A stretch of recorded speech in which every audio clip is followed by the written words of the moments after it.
My name is Arthur Blackwood, and if you're hearing my story, then you're about to witness how a man who nearly lost everything found a way to turn the tables slowly, carefully, and with more patience than my enemies could ever imagine. But before I share how my life completely changed, make sure you like this video and subscribe to the channel. I'm 55 years old, born and raised in Chicago, a city that shaped me with its steel, its grit, and its unforgiving winters. My life has always been about building, about working harder than anyone else in the room, about clawing my way up from nothing. My parents weren't rich. My father was a mechanic. My mother worked at a diner, and together they taught me lessons that shaped who I became. Never cheat anyone, and never let anyone cheat you. I carried those lessons into adulthood. At 23, I started my first small logistics company, with nothing but a rusted van, a few borrowed dollars, and a stubborn belief that I could make it. Over the years, I built my business into an empire: warehouses across the Midwest, fleets of trucks, contracts with some of the biggest retailers in America. My name, Arthur Blackwood, became known in business circles. Respect wasn't given to me, earned it. Every drop of sweat, every sleepless night, every deal closed on the edge of desperation. And through it all, I had my wife, Evelyn. We met when I was 28, and she was 25. She was beautiful, strikingly so, the kind of beauty that makes people stop mid-step. I'll admit it, I was captivated from the start. She was charming, smart, and in those early years, supportive. We built a life together, brick by brick. We had a son, who later moved out to start his own life. For 3 decades, I believed we were partners in everything, but I was wrong. The day Evelyn shattered, that illusion started like any other. I was in my office, reviewing quarterly numbers, when she walked in. She wasn't nervous, she wasn't hesitant, she was cold, almost rehearsed. "Arthur," she said, "I want a divorce." At first, I thought I misheard her. After all these years, after everything we built. But then she kept talking, and the knife cut deeper with each word. "I want 75% of everything. The houses, the businesses, the accounts, everything we've built belongs to me, too. And if you don't agree, well, I'll have no choice but to go to the police. I'll tell them you hit me, that you've been abusive." I remember staring at her, trying to comprehend the monster who stood before me. This was the woman I trusted, the woman I shared my life with, and now she was threatening to destroy me with lies. Inside, rage burned, but on the surface, I stayed calm. "Is that so?" I said, my voice steady. She smirked. "Yes, and don't bother fighting it. The courts will believe me. Women always win these battles, Arthur, always." That night, I didn't sleep. I sat in my study, staring at the shelves lined with books and old family photos. 30 years of my life, 30 years of sacrifice, and this was how it ended. No, not for me. Evelyn thought she could play me like a fool, but she forgot who I was. She forgot where I came from. I didn't build an empire by letting people walk all over me. If she wanted war, then war was what she would get. But unlike her, I wasn't going to throw tantrums or make empty threats. No, I would be precise, methodical. I would plan my revenge the way I planned my business moves, quietly, intelligently, and with devastating impact. That's when I made my first call. The next morning, I contacted Samuel Croft, a private investigator I'd used years ago for a corporate matter. Samuel was a former cop, sharp, discreet, and relentless. When he answered, I didn't waste time. Samuel, it's Arthur Blackwood. I need you for something personal.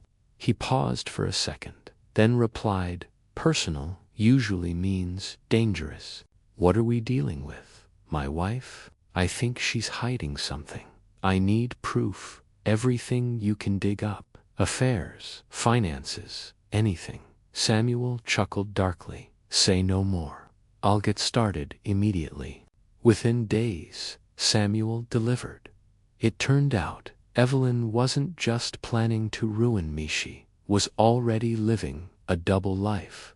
She was having an affair with a man named Liam, younger than me, mid-30s, a personal trainer with no real career or ambition. Samuel gathered photos, recordings, even text messages between them. But what cut the deepest wasn't the affair itself, it was the truth behind it. Evelyn and Liam had been conspiring for months. Their plan was simple. Evelyn divorces me, drains me financially, and once she has everything, she and Liam live happily ever after on my money.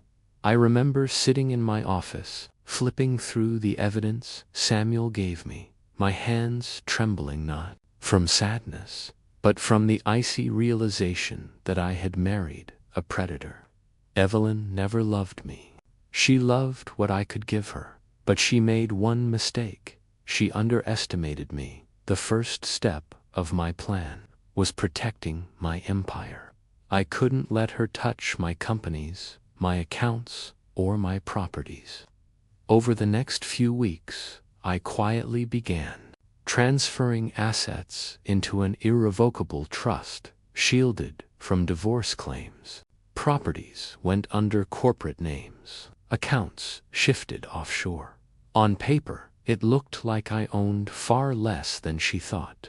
In reality, I still controlled everything. At home, I played the part of the defeated husband.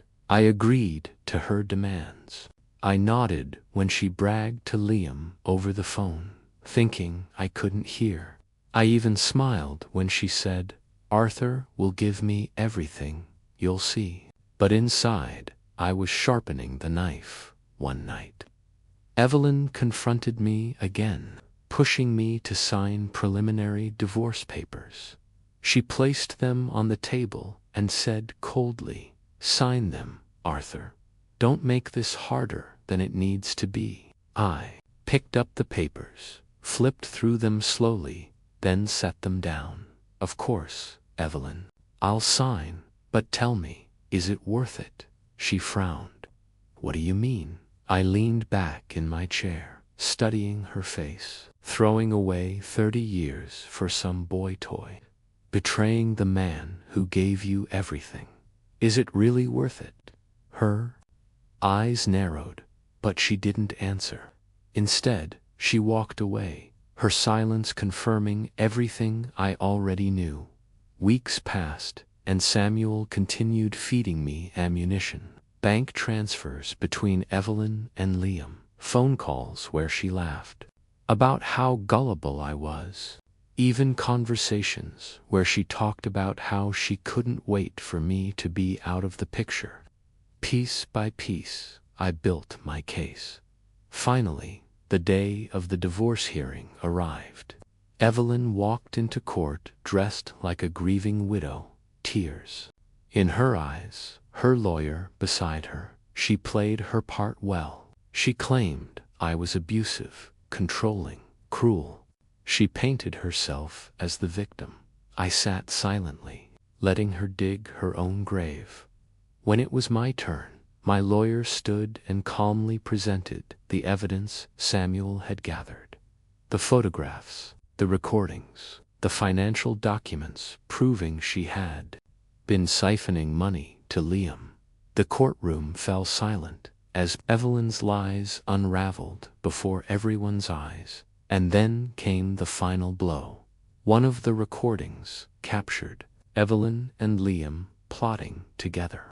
her voice clear as day, saying, "Once Arthur's ruined, we'll have everything. He won't even see it coming." The judge's face hardened. Evelyn's lawyer buried his head in his hands. Liam, who had been sitting at the back, stormed out of the courtroom, unable to face the humiliation. As for Evelyn, she crumbled. The tears she had faked before now became real. But they weren't tears of grief. They were tears of defeat. The judge ruled swiftly. Evelyn's claims were dismissed. Instead of 75% of my assets, she walked away with nothing more than what the prenuptial agreement allowed, a modest settlement compared to what she wanted. And just like that, the empire I built remained mine. But more importantly, so did my dignity. That night, I poured myself a glass of whiskey and sat in my study, staring out at the Chicago skyline. The city was alive, buzzing with its usual chaos, but inside me there was calm. I had one dot, not by shouting, not by violence, but by patience, intelligence, and the refusal to be broken. Evelyn thought she could destroy me. Instead, she destroyed herself, and Liam. He vanished. Men like him always do when the money runs dry. As for me, I moved forward, stronger, smarter, unshakable. Winning the court battle should have felt like the end of the war. In many ways, it was.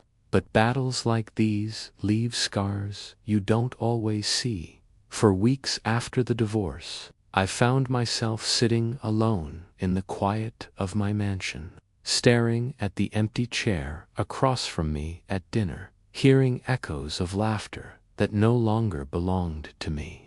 Evelyn was gone, but so was the illusion of the life I thought I had. I wasn't mourning her. No, I was mourning the years, the decades I had wasted on a woman who never truly loved me. That grief ran deeper than any betrayal, but grief can either bury a man or sharpen him, and I had no intention of being buried. Evelyn's downfall became the talk of Chicago's upper circles. People whispered, speculated, pitied her. Some even mocked her. A socialite who tried to take down her husband, only to lose everything. It was scandalous. I didn't revel in her humiliation publicly, but privately, I couldn't deny a sense of justice. She had gambled with my life's work, and she lost. Liam, her so-called lover, vanished into obscurity. Samuel later told me Liam skipped town, leaving behind unpaid bills and angry clients. A parasite without a host can't survive for long. Evelyn, on the other hand, tried to rebuild. She rented a small apartment downtown and attempted to keep up her socialite image. But word travels fast. Invitations dried up. Friends disappeared. She was no longer the woman married to Arthur Blackwood, the empire builder. She was just Evelyn, the woman who lost everything. Alone in my study one night, I poured another glass of whiskey and asked myself the question I had been avoiding. Was it worth it? I had won. My empire was safe. My reputation was intact. But was revenge truly victory? The truth is, yes and no.